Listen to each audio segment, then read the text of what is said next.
আজকের ক্লাসে তোমাদের এই চ্যাপ্টারের 5 দাগ থেকে শুরু করব। 5 দাগেরটা দিয়েছে 8 সেমি দৈর্ঘ্যের ব্যাসার্ধের একটি নিরেট লোহার গোলককে গলিয়ে 1 সেমি দৈর্ঘ্যের ব্যাসের কয়টি নিরেট গুলি পাওয়া যাবে হিসাব করে লিখি। তার মানে প্রথমে আমাদের এই 8 সেমি দৈর্ঘ্যের ব্যাসার্ধের নিরেট যে গোলকটা হবে তার আয়তন নির্ণয় করতে হবে, এবং পরে 1 সেমি দৈর্ঘ্যের ব্যাসের, এখানে ব্যাস বলেছে তাহলে এটাকে ব্যাসার্ধ করলে হাফ সেমি হবে, তাহলে হাফ সেমি ব্যাসার্ধের যে গোলকটা হবে তারও আয়তন নির্ণয় করব, করে ভাগ করব, মানে আগের আয়তনকে পরের আয়তন দিয়ে ভাগ করলে আমাদের কতগুলো গুলি পাওয়া যাবে সেটা বার করতে পারবো। তাহলে এখানে গোলকের ব্যাসার্ধ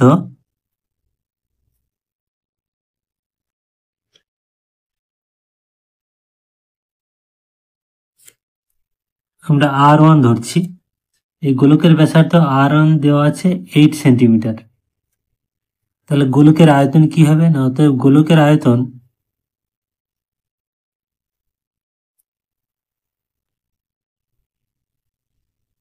সমান, আয়তনের সূত্র আমরা জানি 4/3 পাই, এখানে R1 কিউব হবে, এত ঘন সেমি বা সেন্টিমিটার কিউব। তাহলে মানটা আমরা যদি বসিয়ে দিই তাহলে 4/3 পাই, R1 এর মান 8, তাহলে 8 কিউব এত সেন্টিমিটার কিউব। তাহলে এইটা হলো আমাদের গোলকের আয়তন। এবার এইটা গলিয়ে যখন আমরা গুলি তৈরি করব, তাহলে প্রতিটা গুলির ব্যাসার্ধ কি দিয়েছে আমরা দেখে নিই। প্রতিটি গুলির ব্যাসার্ধ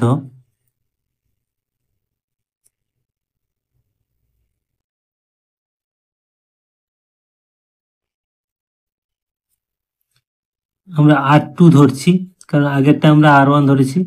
R2 সমান ব্যাস বলেছে 1 সেমি, তাহলে ব্যাসার্ধ হাফ সেমি। তাহলে প্রতিটি গুলির আয়তন কি হবে, অতএব প্রতিটি গুলির আয়তন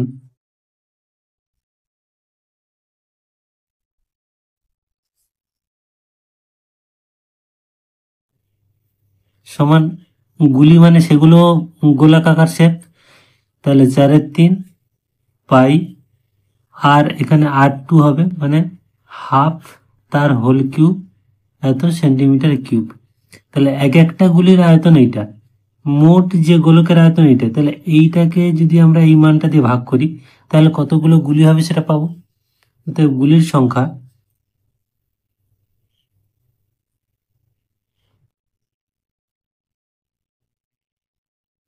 সমান পূর্বের আয়তন মানে 4/3 পাই ইন্টু 8 এর হোল কিউব বাই এখানে 4/3 পাই ইন্টু 1/2 এর হোল কিউব এত টি, মানে যেহেতু ভাগ হয়ে গেল এককগুলো কেটে গেল, সংখ্যা চলে এলো এতটি। তাহলে এই 4/3 পাই 4/3 পাই কাটাকাটি হচ্ছে, তাহলে উপরে আমাদের থাকছে 8 গুণ 8 গুণ 8।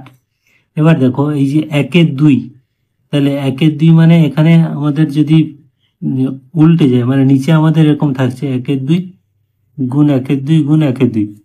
তা এইগুলো যখন গুণ আকারে যাচ্ছে তখন উল্টে যাচ্ছে, মানে মানটা হচ্ছে এরকম 8 গুণ 8 গুণ 8 গুণ, এই দুইগুলো উপরে চলে যাচ্ছে 2 গুণ 2 গুণ 2 এতটি।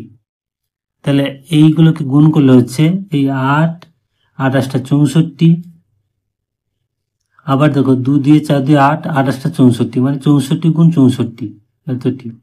তাহলে এটা গুণ করলে হচ্ছে 64 বর্গ, গুণ করলে হবে 4096, মানে 64 গুণ 64 রাপে তোমরা গুণ করে নেবে। এই 4 4 16 6 হাতে 1, 4 6 24 একে 25, 4 6 24 4 হাতে 2, 6 6 36 আর 2 38, তাহলে 6 5 আর 4 9, 8 2 10 0 হাতে 1, 3 আর 1 4, তাহলে 4096। তাহলে এতটি গুলি তৈরি হবে, অর্থাৎ এইটা হচ্ছে অ্যান্সার। এবার 6টা বলেছে একটি নিরেট লম্ববৃত্তাকার লোহার দণ্ডের ভূমিতলের ব্যাসার্ধের দৈর্ঘ্য 32 সেমি, মানে আর এর মান দেওয়া আছে, এবং দৈর্ঘ্য এইচ হচ্ছে 35 সেমি। তাহলে লম্ববৃত্তাকার যে দণ্ড মানে চঙ্গের আয়তন এখান থেকে আমরা পাবো। এবার বলেছে দণ্ডটি গলিয়ে 8 সেমি দৈর্ঘ্যের ব্যাসার্ধ এবং 28 সেমি উচ্চতা বিশিষ্ট কতগুলি নিরেট শঙ্কু পাওয়া যাবে, মানে এই দুটো মান থেকে আমরা শঙ্কুর আয়তন পাবো। তাহলে শঙ্কুর আয়তনকে এই যে চঙ্গের আয়তন এটা ভাগ করলে কতগুলো শঙ্কু পাওয়া যাবে সেটা নির্ণয় করতে পারবো। তাহলে এখানে লম্ব বৃত্তাকার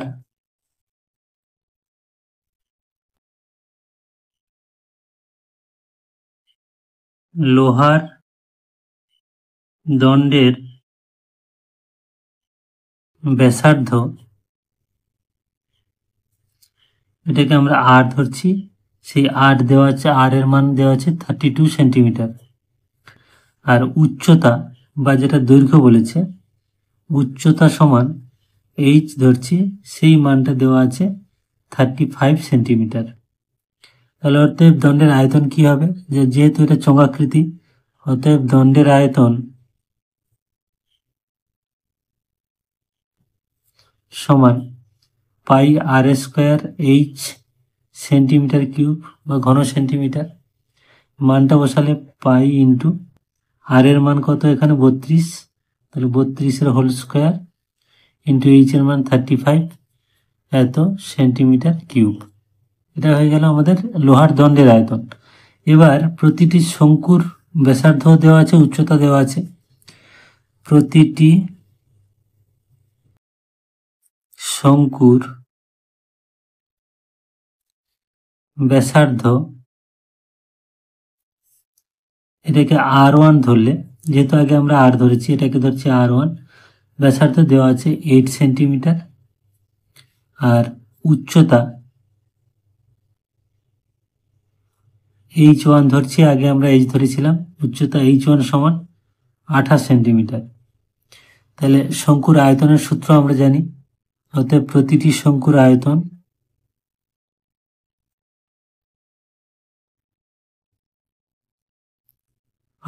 সমান 1/3 পাই R1 স্কোয়ার H1। এখানে মান আমরা বসিয়ে দেবো, তাহলে 1/3 ইন্টু পাই থাকলো, R1 এর মান কত 8 তার স্কোয়ার, এইচ এর মান কত এখানে H1 মানে 28, তাহলে এত সেন্টিমিটার কিউব। এবার দেখো এইটা ছিল দণ্ডের আয়তন, তাকে যদি শঙ্কুর আয়তন দিয়ে ভাগ করি তাহলে কতগুলো শঙ্কু পাবো আমরা এখান থেকে পেয়ে যাচ্ছি। অতএব শঙ্কুর সংখ্যা সমান, তাহলে উপরে ছিল পাই ইন্টু 32 এর হোল স্কোয়ার মানে 32 ইন্টু 32 ইন্টু 35 বাই নিচে আসছে 1/3 ইন্টু পাই ইন্টু 8 এর হোল স্কোয়ার মানে 8 গুণ 8, আর এটা হচ্ছে 28। তাহলে এত টি, যেহেতু সংখ্যা হয়ে গেল, পাই পাই কাটছে, 8 একে 8, 4 8 32, 4 একে 4, 4 2 8, এখানে 2 একে 2, 2 16 32, এখানে দেখো 7 4 7 28, 5 7 35, আর 4 এখানে 4 একে 4, 4 4 16। তাহলে সমান উপরে আমাদের থাকছে দেখো 4 গুণ 5, আর নিচে থাকছে 1/3 এতটি। এবার 1/3টা উল্টে গেলে উপরে 3 গুণ হয়ে যাবে, মানে 4 গুণ 5 গুণ 3, মানে 4 5 20 3 60 সমান 60টি। তাহলে 60খানা শঙ্কু তৈরি হবে। তাহলে এইটা হলো অ্যান্সার। তো এবার সাতেরটা দিয়েছে 4.2 ডেসিমিটার দৈর্ঘ্যের ধার বিশিষ্ট একটি নিরেট কাঠের ঘনক থেকে সবচেয়ে কম কাঠ নষ্ট করে যে নিরেট লম্ব বৃত্তাকার শঙ্কু পাওয়া যাবে তার আয়তন নির্ণয় করি। তো এই ক্ষেত্রে তোমাদের ছবিটা আঁকি, তাহলে বুঝতে সুবিধা হবে। তো এখানে দেখো এইটা একটা নিরেট ঘনক, এই ঘনক থেকে আমরা একটা শঙ্কু কাটব এবং সেটা সবচেয়ে কতটা মানে বড় শঙ্কু তৈরি করা যাবে। তো এখানে এইগুলো হচ্ছে সবগুলো হচ্ছে ঘনকের ধার, এটাকে আমরা যদি এইচ ধরি, এই এইচ এর মান দেওয়া আছে কত না 4.2 ডেসিমিটার, এবং এখান থেকে যে শঙ্কুটা আমরা পাবো, তো শঙ্কুর ভূমি হবে এইখানে যে বৃত্তটা তৈরি করা যাবে সেই বৃত্তটাই হবে শঙ্কুর ভূমি। এইভাবে শঙ্কুর ভূমিটা আমরা পাবো এখান থেকে। এবার শঙ্কুর শীর্ষবিন্দুটা এই উপরের তলের জাস্ট টাচ করে থাকবে, এইভাবে শঙ্কুটা পাবো। তাহলে শঙ্কুর ভূমির যেটা ব্যাসার্ধ হবে সেই ব্যাসার্ধটা হচ্ছে এর যে একটা ধার হবে তার ঠিক অর্ধেক হবে, কারণ এইখান থেকে এইটা পুরোটা ব্যাস, এইখান থেকে এই পর্যন্ত। তাহলে এইখান থেকে এইটুকু হচ্ছে এইটা ব্যাসার্ধ, এটা যদি আমরা আর ধরি সেটা ব্যাসার্ধ। ঠিক আরটাই হচ্ছে এই এইচ এর অর্ধেক, এদিকটাও এইচ, এটাও এইচ, এটাও এইচ, এই যে মাপ তার অর্ধেক। তার মানে আর এর আর সমান h/2, মানে 4.2/2, মানে 2.1 ডেসিমিটার হচ্ছে শঙ্কুর ভূমিতলের ব্যাসার্ধ। আর এই শীর্ষবিন্দু থেকে এই পর্যন্ত দূরত্ব, এটাই হচ্ছে শঙ্কুর উচ্চতা।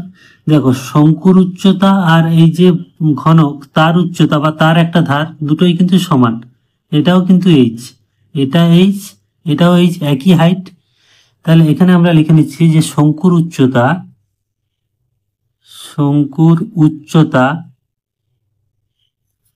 H is equal two 4.2 decimetre. আর শঙ্কুর ভূমির ব্যাসার্ধ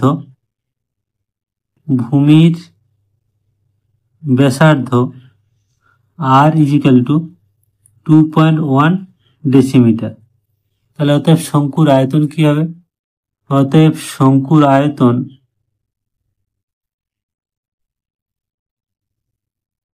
সমান, আমরা সূত্রটা বসিয়ে দেবো 1/3 পাই r²h ডেসিমিটার কিউব বা ঘন ডেসিমিটার। তাহলে 1/3 ইন্টু পাই এর মান বসিয়ে দিই 22/7 গুণ আর এর মান কত 2.1/2, সরি 2.1 ইন্টু 2.1 ইন্টু এইচ এর মান কত না 4.2 এত ডেসিমিটার কিউব।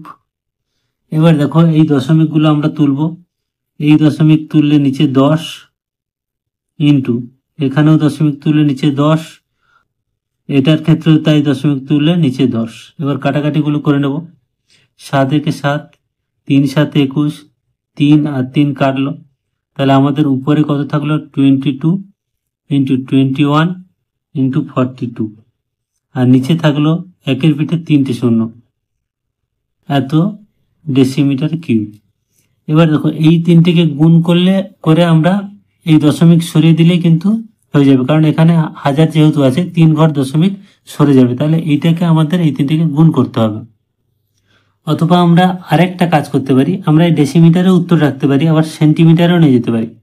তো এখানে দেখো ডেসিমিটার কিউব আছে, এটাকে যদি আমরা সেন্টিমিটার কিউবে নিয়ে যাই তাহলে আমাদের হাজার দিয়ে গুণ করতে হবে, কারণ 1 সেন্টিমিটার 1 ডেসিমিটার সমান 10 সেন্টিমিটার। তাহলে এখান থেকে আমরা যদি সরাসরিভাবে লিখে নিই 21 ইন্টু 42 ইন্টু 1000, আর নিচে এই 1000 আছে, এত সেন্টিমিটার কিউব, তাহলে কিন্তু সেন্টিমিটার কিউব হয়ে গেল।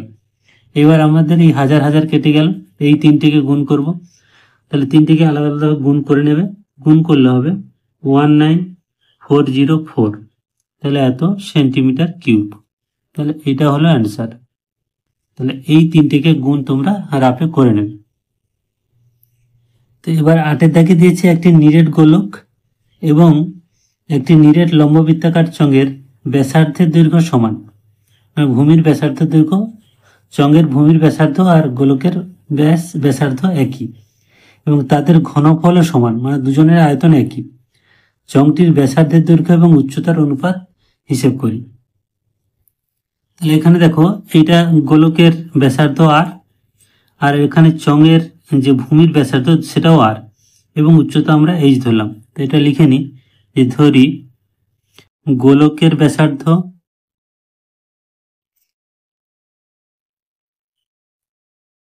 ও চঙের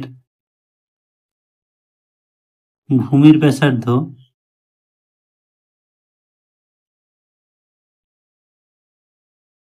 সমান আর একক এবং চঙের উচ্চতা সমান এইচ একক। তাহলে এইখান থেকে আমরা দুটো আয়তন পাচ্ছি, যে অতএব গোলকের আয়তন সমান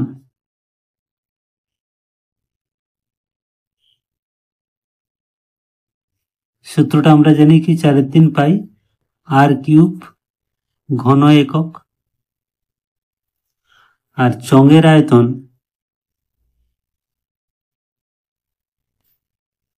সমান পাই আর স্কোয়ার এইচ ঘন একক। এবার এই দুটো সমান বলেছে, তাহলে শর্তানুসারে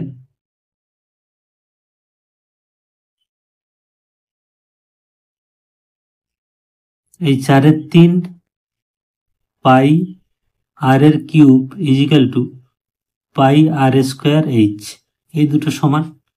এখানে পাই পাই কাটবে, এখন আর স্কোয়ার এখানেও দুটো আর কাটবে, তিনটের মধ্যে একটা থাকবে। তাহলে এখানে থাকছে কি, বাম দিকে আমাদের থাকছে 4r ইজিক্যাল টু 3টা এপারে গুণিত করলে হচ্ছে 3h, বা আরেকটু যদি সাজিয়ে লিখি আরটা এপারে রাখছি, এইচটাকে নিচে আনলাম, আর 3 ওপারে থাকছে, এই 4টাকে নিচে নিয়ে গেলাম। তাহলে অতএব r/h সমান হচ্ছে 3/4। তাহলে এটা অ্যান্সার চেয়েছিল, মানে এটা হলো অ্যান্সার। এটাকে তোমরা লিখে দিতে পারো ভাষায়, অতএব চোঙের ভূমির ব্যাসার্ধ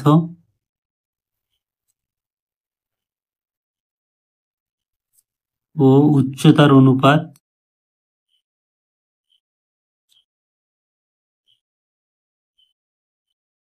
হলো